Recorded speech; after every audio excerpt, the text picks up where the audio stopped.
Hey, we're back in the kitchen for Good Day Cooking now with Drew and Karen Clark. They are from Dax Spices. Good morning. Good morning. It's good to see you both. And so today you're making tacos. Yes, pork carnitas.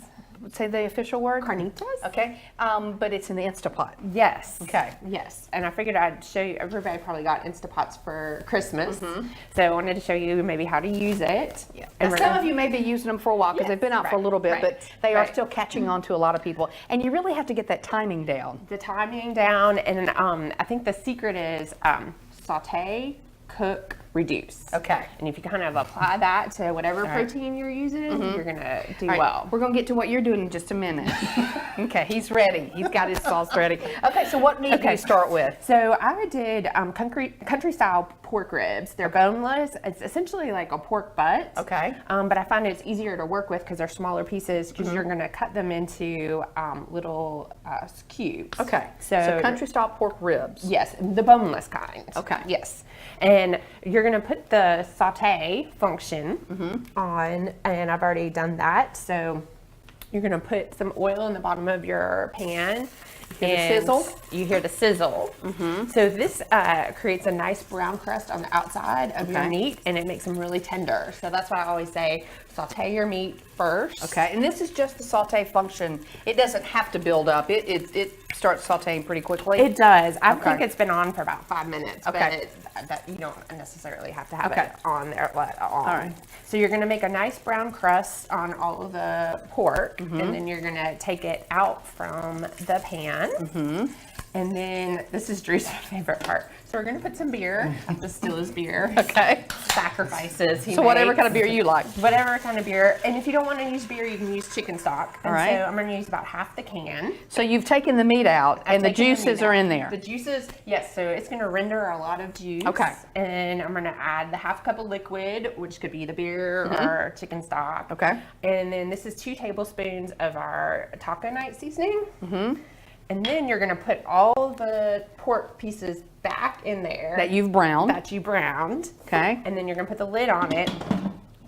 And then you're going to set it for 1 hour. 1 hour on? On high. On high. And I can never get the top on. Okay, that's okay. But it's 1 hour on high, so you're going to forget about this. It's going to build up. So what function is it on? So it is on I just set it to the manual. Okay. So and then you set it for an hour. So 1 hour. You work on that. All right, let's work on the sauce that goes with this. Okay.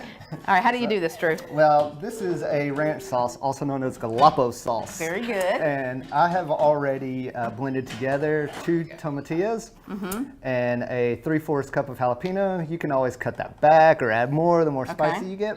And then a half a cup of cilantro. Okay. And once you've blended all that together, then we'll start on this part of the sauce, which is a packet of Hidden Valley Ranch.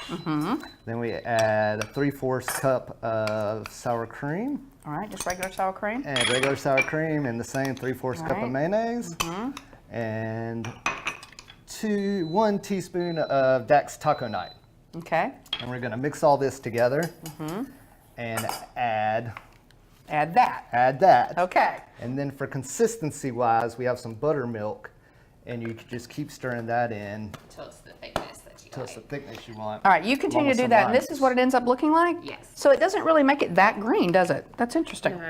The more cilantro you use, the greener it gets. All right, so this is what the meat looks like once you pull it out and pull it apart. Right, you pull it apart, and so I was saying the saute, cook in the juice, and then reduce. So you once it's done, you force the steam out, and then you reduce the juice, and then put it in a cookie sheet and broil it to get the All right, we'll have the complete recipe for you if you write us here at the station, P.O. Box 6 Birmingham 35201, WBRC.com. We'll have it on the website a little bit later on today, or on your WBRC on your smartphone on the news app. Thank you guys so much. We'll take a break.